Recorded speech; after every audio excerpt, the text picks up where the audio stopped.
2 آیتوں کا ہم نے ترجمہ کیا تھا، اس میں اللہ تعالیٰ نے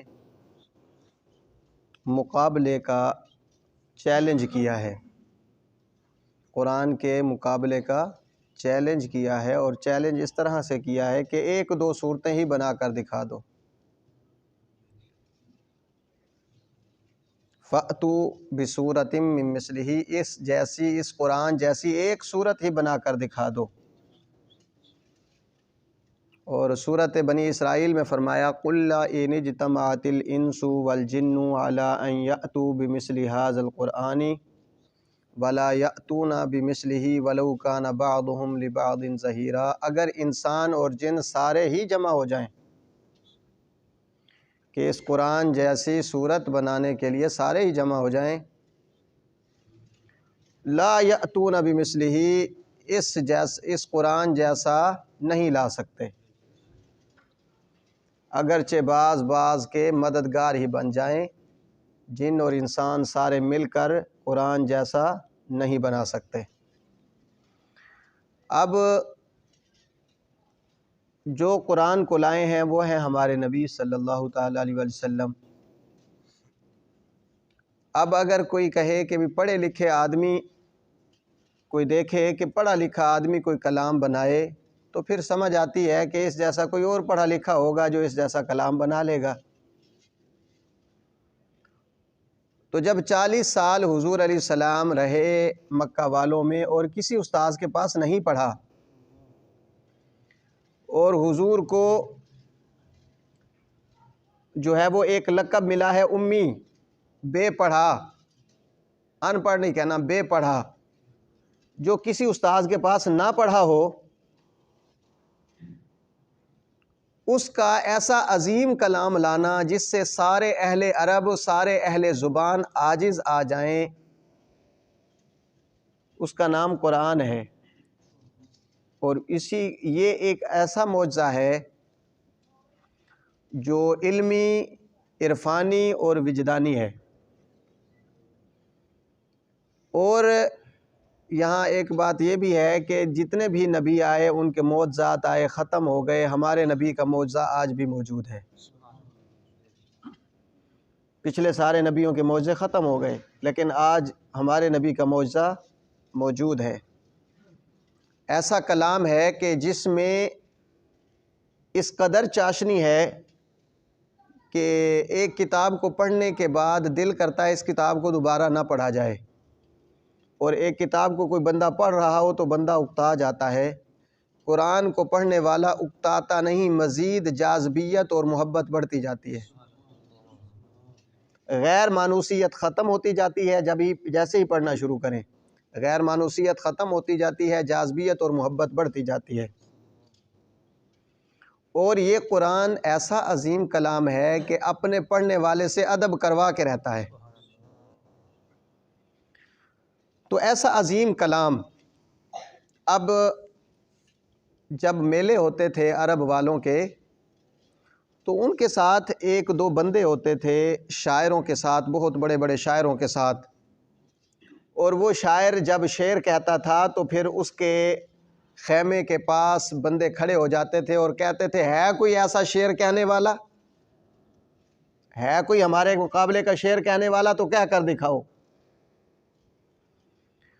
اور جب اس کا مقابلہ سنتے تو پھر دوسرے شاعر آ جاتے، وہ پھر کلام کہتے تو داد دینے والے اسے بھی داد دیتے اور کہتے واقعی تیرا کلام اس کے مقابلے میں ہے۔ اور جب بات آئی قرآن پاک کی تو قرآن پاک نے مقابلے کا کہا تو بڑے بڑے شاعر جمع ہوئے، 7 شاعر، انہوں نے قصیدے لکھے عربی میں، قصیدے لکھ کر مکے کی دیواروں کے ساتھ لٹکا دیے، اور ان قصیدوں کو سبع معلقہ، اور یہ سبع معلقہ کتاب ہے آج بھی مدارس میں پڑھائی جاتی ہے، انہوں نے وہ لٹکا دی اور کہا بھی جو بھی یہاں سے طواف کرتا ہوا گزرے گا وہ ہمارے شعر پڑھے گا اور ہماری فصاحت اور بلاغت اور ہمارے قادر الکلام ہونے کا داد دیے بغیر وہ نہیں رہ سکے گا۔ تو جب صورت کوثر اتری تو ایک حضور کے غلام نے عرض کی یا رسول اللہ مجھے اجازت ہو تو میں جا کر یہ لکھ کر لگا دوں، تو حضور نے فرمایا اجازت ہے۔ انہوں نے صورت کوثر لکھ کر وہاں کعبے کی دیوار کے ساتھ لٹکا دی۔ اب جب شاعر وہاں سے گزرے نا تو انہوں نے دیکھا ہمارے اتنے بڑے بڑے 7 قصیدوں کے سامنے صورت کوثر بھاری ہو چکی ہے۔ اس میں جو جاذبیت ہے، جو روانگی ہے، جو سلاست ہے، جو الفاظ ہے، جو الفاظ کا اتار چڑھاؤ ہے، جو الفاظ کا جوڑ ہے، وہ کمال کا ہے۔ بہت ساری مثالیں ہیں، میں ایک چھوٹی سی مثال دینا چاہتا ہوں۔ عربی بہت فصیح و بلیغ زبان ہے، چھوٹے الفاظ ہوتے ہیں، مختصر الفاظ ہوتے ہیں، معنی بہت سارے ہوتے ہیں۔ تمام زبانیں عربی کے مقابلے میں فصیح و بلیغ نہیں ہیں۔ مثال کے طور پر ہمارے استاد محترم بخاری شریف پڑھا رہے تھے علامہ عبدالستار سعیدی صاحب، تو انہوں نے فرمایا تھا کہ آپ فصاحت و بلاغت قرآن کی دیکھنا چاہتے ہیں، عربی کی دیکھنا چاہتے ہیں تو یہ کہہ لیں میرا پانی۔ کیا لفظ ہے؟ میرا پانی۔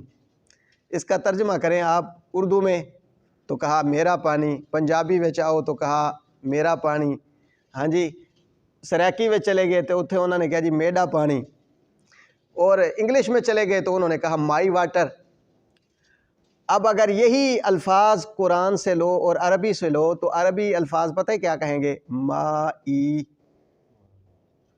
4 لفظوں میں سارا معنی یہ آ گیا، میم الف ما حمزہ یا ای مائی، 4 لفظوں میں ساری چیز شامل ہو گئی، صرف 4 حرف استعمال ہوئے ہیں، جبکہ میرا پانی میم یا را الف 4، پانی 4، 8 لفظ تھے اور عربی میں صرف 4 حرف استعمال ہوئے۔ اچھا، ایک بڑا مشہور مقولہ تھا عربی کا، القتل انفی للقتل، قتل قتل کو مٹاتا ہے، قتل قتل کو مٹاتا ہے۔ اب یہ بڑا فصیح و بلیغ جملہ تھا، بڑی مثال تھی اور بڑا فصیح و بلیغ جملہ تھا۔ اب قرآن پاک نے اس کے مقابلے میں ایک لفظ کہا، وَلَكُمْ فِي الْقِصَاصِ حَیَات، وَلَكُمْ فِي الْقِصَاصِ حَیَات، تمہارے لیے قصاص میں زندگی ہے۔ جب یہ لفظ پڑھا تو انہوں نے اپنی عقلوں پر ماتم کیا کہ یہ کتنا عظیم لفظ ہے، اس میں مانوسیت ہے۔ ہم نے کہا قتل کا بدلہ قتل ہے اور قتل قتل کو مٹاتا ہے، اور قرآن نے کہا قاتل کو قتل کرنا زندگی ہے۔ ہم نے موت کے بدلے میں موت کا لفظ استعمال کیا، قرآن نے موت کے بدلے میں زندگی کا لفظ استعمال کیا ہے۔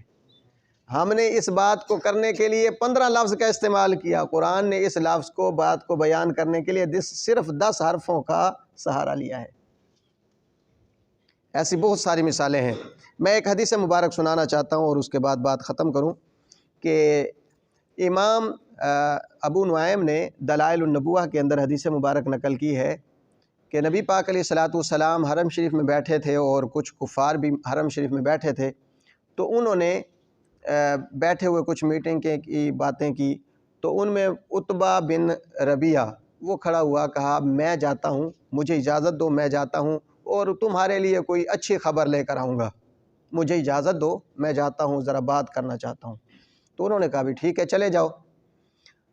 وہ آیا اور نبی پاک علیہ السلام کے پاس بیٹھ گیا اور کہا اے میرے چچا زاد بھائی، میں آپ سے ایک بات کرنا چاہتا ہوں۔ حضور نے فرمایا بتاؤ کیا بات کرنا چاہتے ہو؟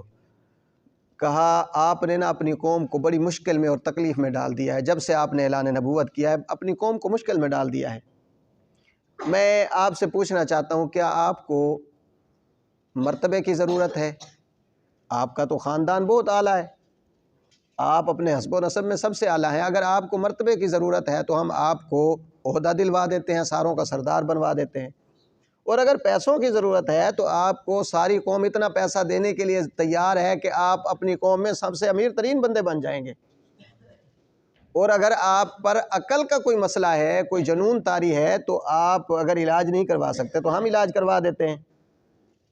نبی پاک علیہ السلام نے فرمایا اور بھی کوئی باتیں کرنی ہیں؟ مکمل بات ہو گئی؟ تو کہا ہاں میری بات مکمل ہو گئی۔ تو حضور علیہ السلام نے سورۃ حامیم سجدہ کی تلاوت شروع کر دی۔ حامیم تنزیل من الرحمن الرحیم کتاب فصلت آیاتہ قرآنا عربیا لقوم یعلمون بشيرا ونذيرا فأعرض أكثرهم فهم لا يسمعون وقالوا قلوبنا في أكنة مما تدعونا إليه وفي آذاننا وقر ومن بيننا وبينك حجاب فاعمل إننا عاملون. وہ سنتا رہا اور اس قدر وہ توجہ سے سنتا رہا. عتبہ بن ربیعہ وہ بہت بڑا شاعر بھی تھا.